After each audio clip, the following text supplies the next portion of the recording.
Alright, hey, what's up guys? Welcome to my channel. Today I'm gonna do a short walk around of the Xpulse Pro. I know I said that I would do a walk around of the Interceptor, but I haven't taken it out today, and I thought I might as well do a short video of the Xpulse since I did take it out and I got my mic set up so I can talk with my helmet on. So here it is. This bike was bought in the month of June, and this is the new 2023 model.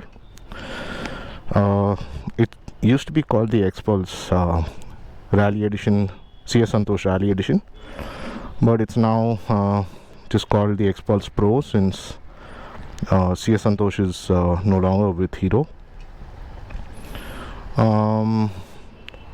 The Rally Edition used to be sort of like a limited edition. This, on the other hand, is kind of mass market, though you still need to order it from Hero Motors on the website, and there are some showrooms like the one on Hosur Road has got like a lot of stock of this, but the showroom I bought this from, which is Bhagwan Motors, was probably the last in Bangalore to get stock of this bike. And yeah, so for 2023 the biggest change has been this headlight. It's now an LED projector headlight, and it's a vast improvement over the old one. I'll just switch it on so you can see how it looks.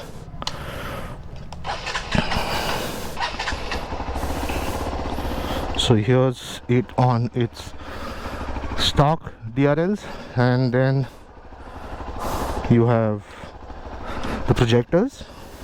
Oh shit. Yep. And yeah, and then you have yeah, so it's got, oh yeah, sorry, it's got here the Hero logo. This is the DRL. Then you've got low beam on the projectors, and then you've got high beam on the LEDs, right? And you also have these knuckle guards. Hello.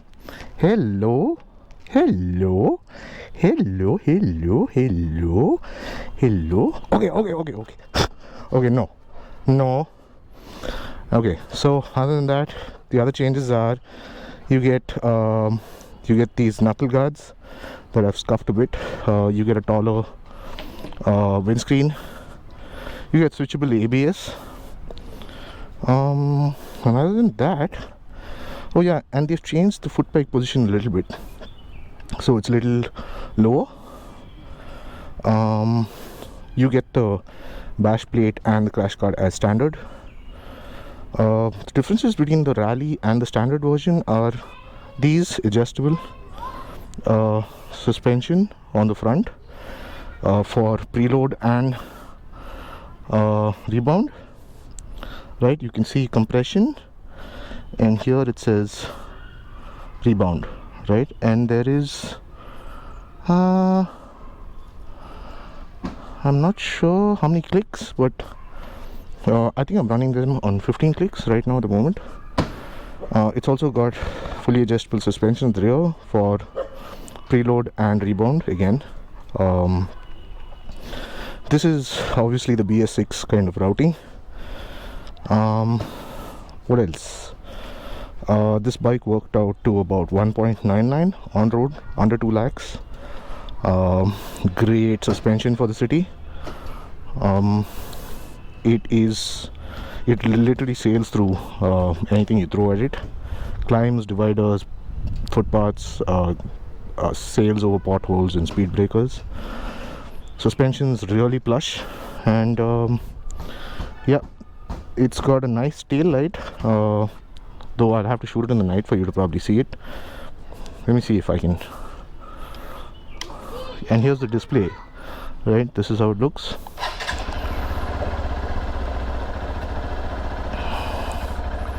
It's got your time. Your odometer. I've just crossed like 1,000 kilometers. It's got how many hours I've been riding, my average speed, what I've done on this trip. Fuel gauge is like kind of erratic. It's got this USB charger. Switch quality is pretty good. I've installed this full mount. Mirrors aren't great, but they're functional. Yeah. So if I turn on the headlight, let me see if the tail light comes on. Yep, so that's how it looks. The iconic kind of Xpulse rear look. People cut off this mudguard with a tail tidy and shorten it. This crash guard got a little bent because I hit like a boulard while doing some. Oh, it's bent pretty bad, huh? Yeah, gotta sort this out.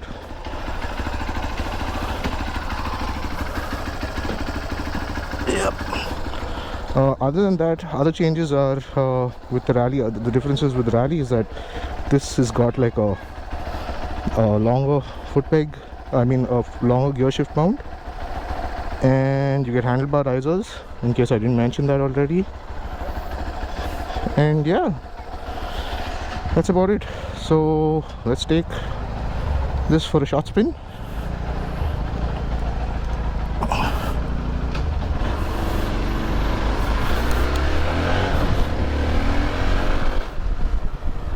All right.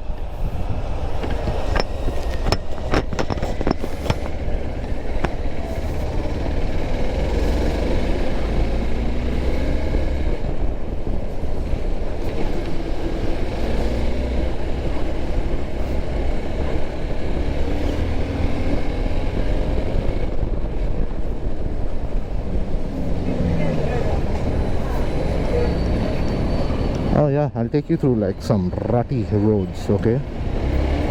So this is stuff that I would like kind of wince doing on the Interceptor, going through roads like this. But on this bike, it's just like natural, you know.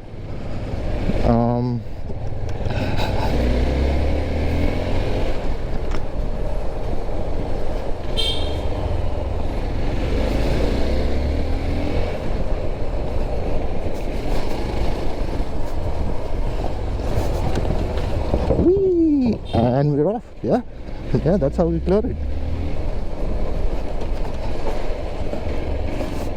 The only thing that I found this bike to be a little tricky doing is, you know, they've kind of white topped a lot of the roads in Bangalore, and you see that?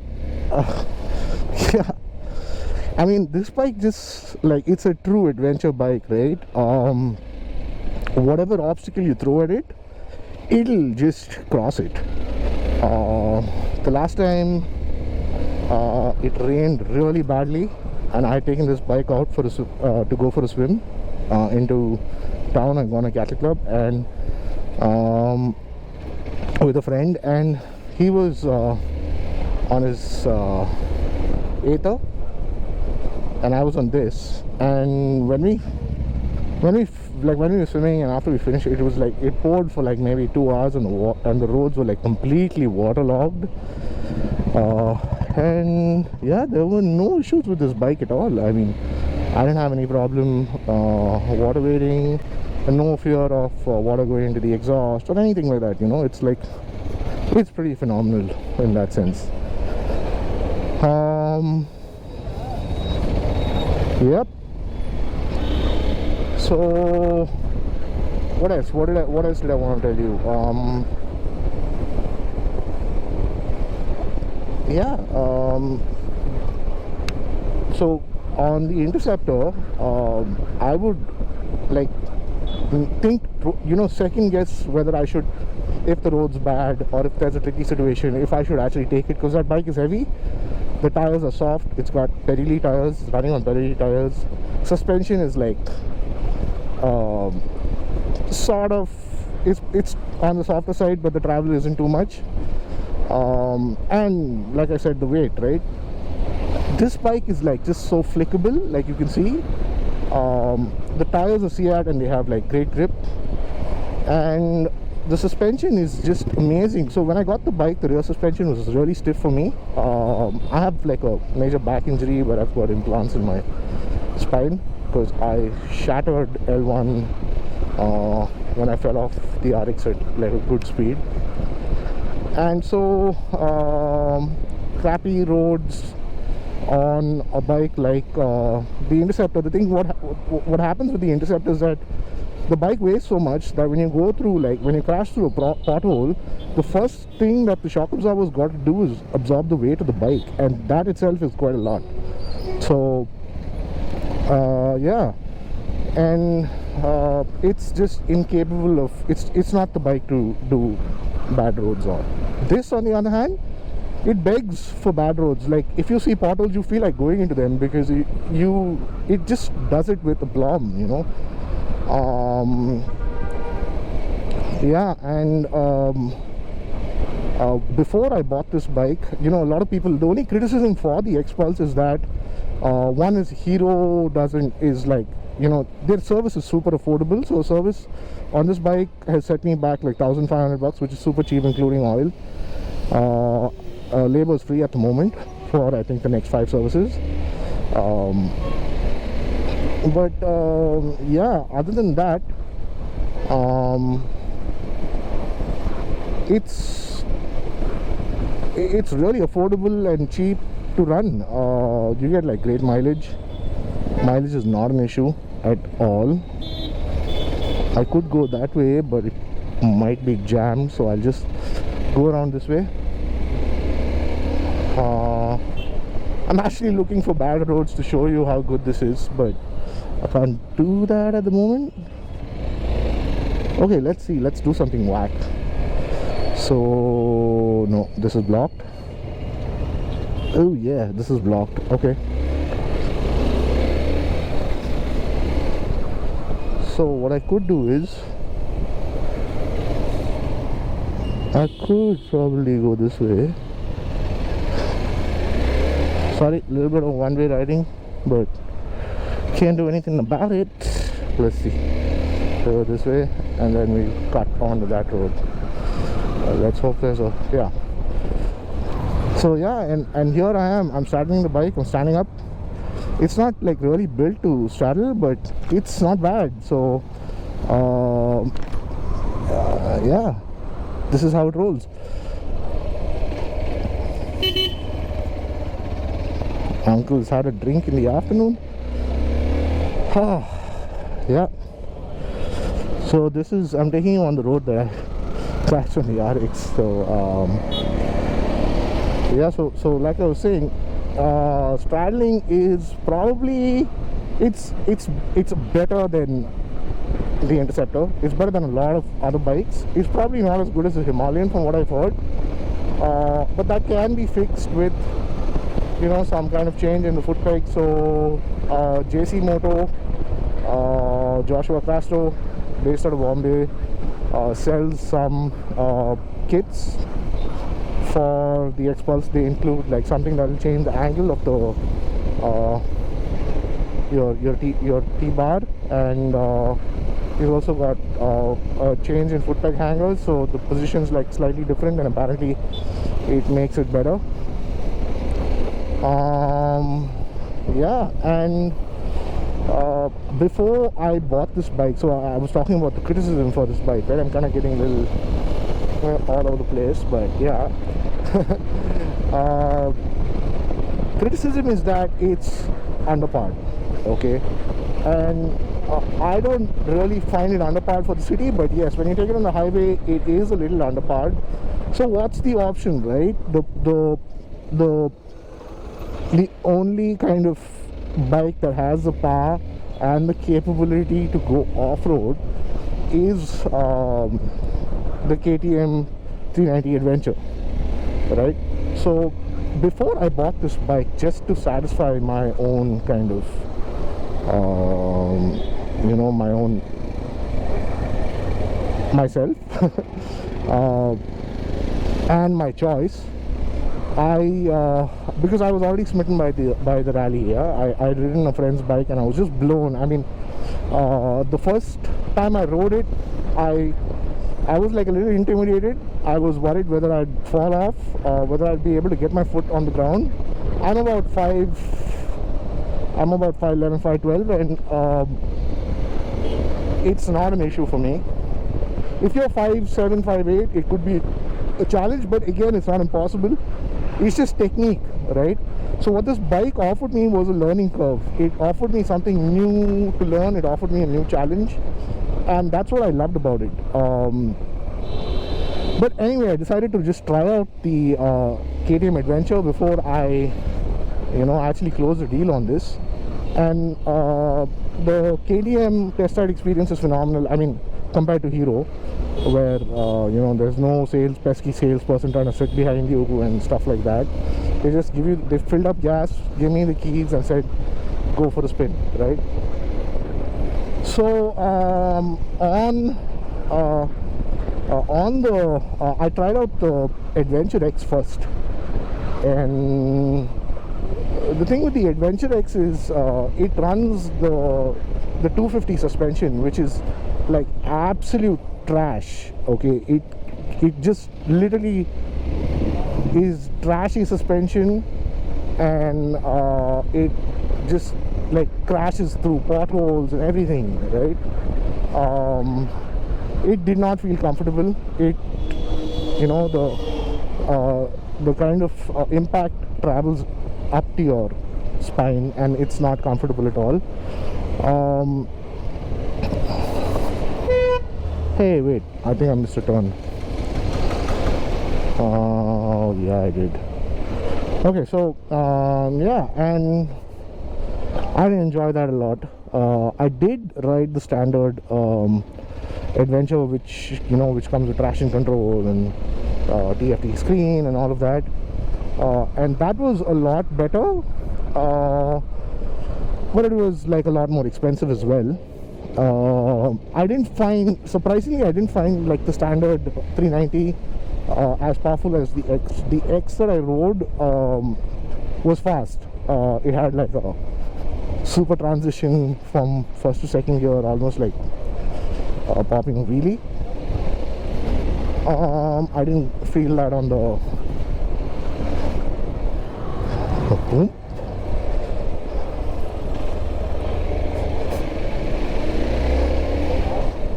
Uh-oh, yeah, we can take it.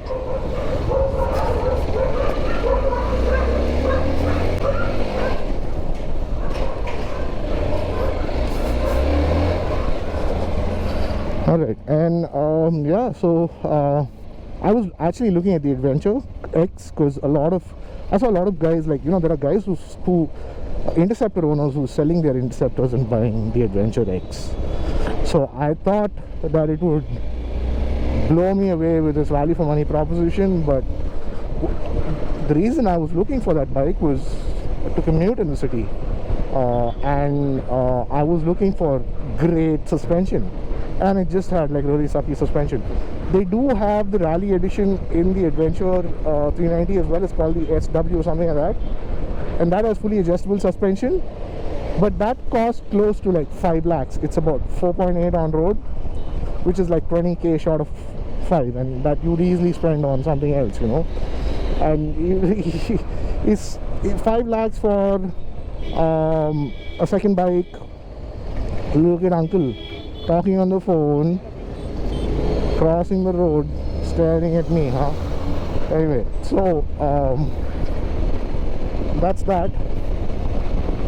And yeah, and then after the experience with the Adventure, I just said, you know what, I'm just gonna close a deal with Hero and get the Xpulse, because this is the bike that I actually feel a connection with compared to the KTMs. And another thing about the KTMs was that I found it like really rattly and like full of vibrations, and the plastic panels were like vibrating, and it's got a lot of plastic around the console. Like here, there's a lot of like stuff around, and it was all like rattling and vibrating, and it just didn't feel good. And yeah, so compared to that, this bike is like super simple. vibrations are like totally under control, at least at idling and like, you know, normal running.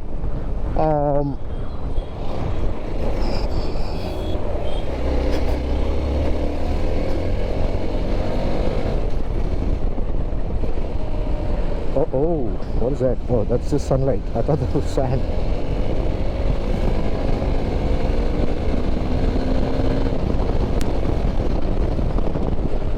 You see, it's not slow. It's good enough, man, for the city. I don't see like an issue with it. And it gives great mileage. Though the fuel gauge is a little erratic, doesn't.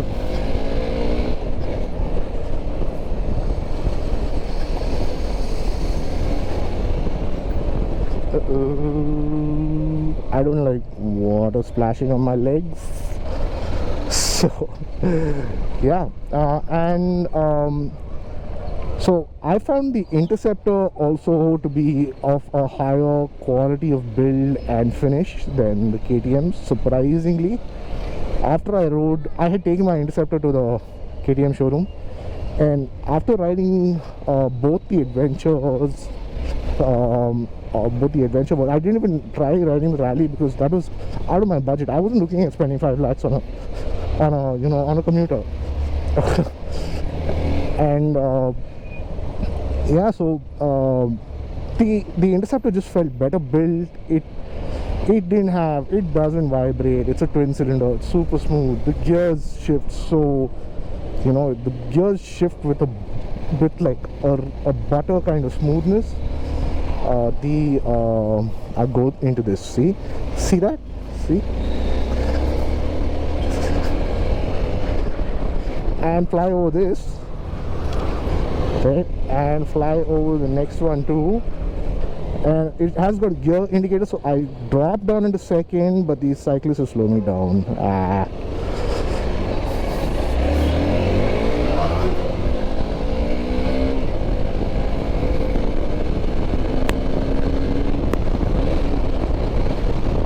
Yep.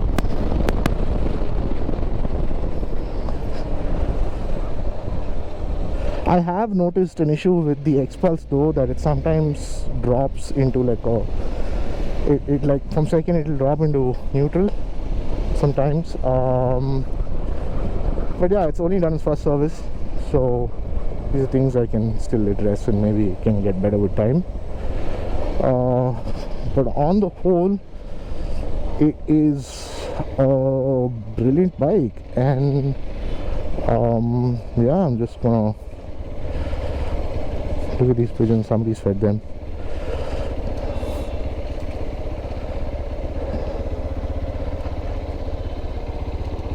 So yeah, you first gotta dismount. There is some technique to riding this bike. Then put on the side stand, because if you just put on the side stand, it's like kind of props the bike up almost upright. There's a slope on this side, if you can notice, so it's kind of leaning, but otherwise it like almost stands upright on the side stand, because the side stand is like that. It's not a very strong side stand. It's a little flimsy. I don't use the side stand to mount the bike and dismount it like most adventure bikes, like you do on most adventure bikes, because it's not very strong. So you need this technique. So what you do is you straighten it up, take off the side stand and then mount it. If you're short, it's going to be a bit of a challenge, but the way to do it is get your butt off the saddle and balance on one leg. If you have one leg on the ground, that's all you need. Yeah, the Seat tires work great. They're kind of dual purpose, and I'm really happy with this bike. It's a great run around in the city, great when the road ends, and you know how horrible the roads in Bangalore are, so I mean, I have no complaints. I think it's a great investment, and I personally call it Bangalore's urban warrior, because this is to be honest, when I started my motorcycling, I had an RX that I used to use as a commuter and as everything. It was just, I just had one bike to do everything. So I try to do everything with it, in the sense like I try to boost power so I could take it on the highway. I try to get the sprockling right, put on chamber so I could have initial in the city. And that bike actually did all of it. It took all the abuse and performed flawlessly, right? Japanese engineering. And we've come a long way. Hero's come a long way. I mean, imagine these guys used to build Splendors at one time. They did build the Charisma, but yeah, this is an amazing bike. So this takes over duties from the RX, and the Interceptor kind of takes over highway duties from the RD. So it's kind of an evolution, moving ahead with the times from 2 strokes to 4 strokes. That's been my journey. And this bike does commuting with aplomb. I really enjoy riding this bike. Hey, what happened here? Oh, it's a little, yeah. Not everything's, I wouldn't say that this has like kind of Japanese build quality, but it's cheap to maintain, and it's more about function over form. There's a sticker that's missing here because that's a Hero sticker that the service guys in the first service, they used like a heavy duty pressure washer and they just blasted the sticker off, and they put too much polish and it kind of jammed my horn button, but it's okay now. My brakes weren't working when I got the bike back from the showroom because they sprayed polish on that too, and they put in too much lube on the chain. But then this chain needs a lot of lube because it's like a low hanging chain, and it makes a little bit of a noise, and I parked it for a few days and noticed some specks of rust, so I again lubed it. But yeah, JC Moto again sells something called Dyno Grease, which I'll probably pick up. Let me see, I haven't done any mods to this bike at this moment. I am looking at, because of how, you know, understated this bike is in terms of like how refined it is when you ride it. It's like super smooth, unless you gas it, right? I'm looking at like, so this is the BS6 routing. It goes under the engine, as you can see. There's this gap here, which is where the BS4 exhaust would be routed.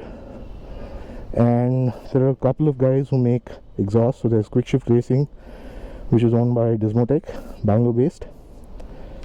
And then there's this other company called Devil's Evolution, which DV Kannada uses on his Xpulse that he's taken to Leh Ladakh. He's thrashing the hell out of that bike, and and he's like really happy with it as well.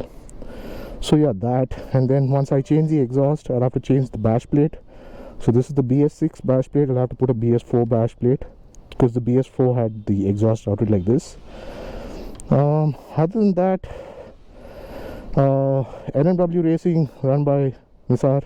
NMW is Nisar Moto-Vlog, good friend of mine, from back in the day, from the RD350 days. He makes some big bore kits.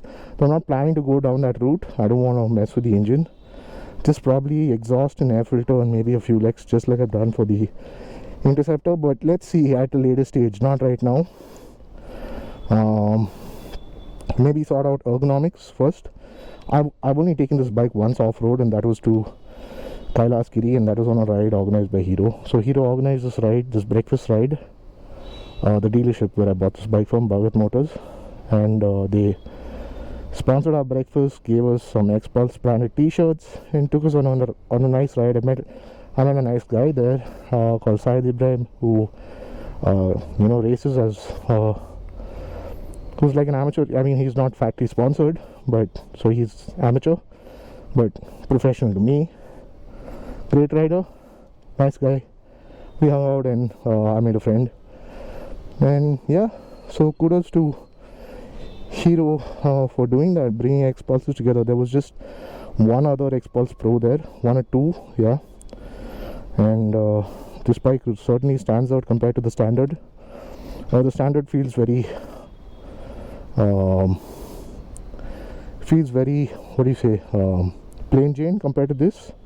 This is tall, this is intimidating, this is great. And yeah, and it's been a learning curve for me riding this bike, because I've got to learn how to deal with the height, how to deal with the balance, because this has a 21-inch front wheel. Steering geometry is a little different than what I'm used to on 18 inches or 17 inches. Suspension is like super soft. I've set it to the softest setting so you can see, right? It's like really soft. There, can you see? Yeah, and that's how I like it, because of my back issue and because of these amazing, because of the great roads our governments build in this country. And yeah, so where the public sector can't compensate, the private sector finds a way to do it, and this is the solution to Bangalore's messed up roads. Alright, so that's it. I'm gonna head back home. Thank you guys, and I'll see you on the next one. Probably do a vlog on the Interceptor next to walk around. Alright, cheers.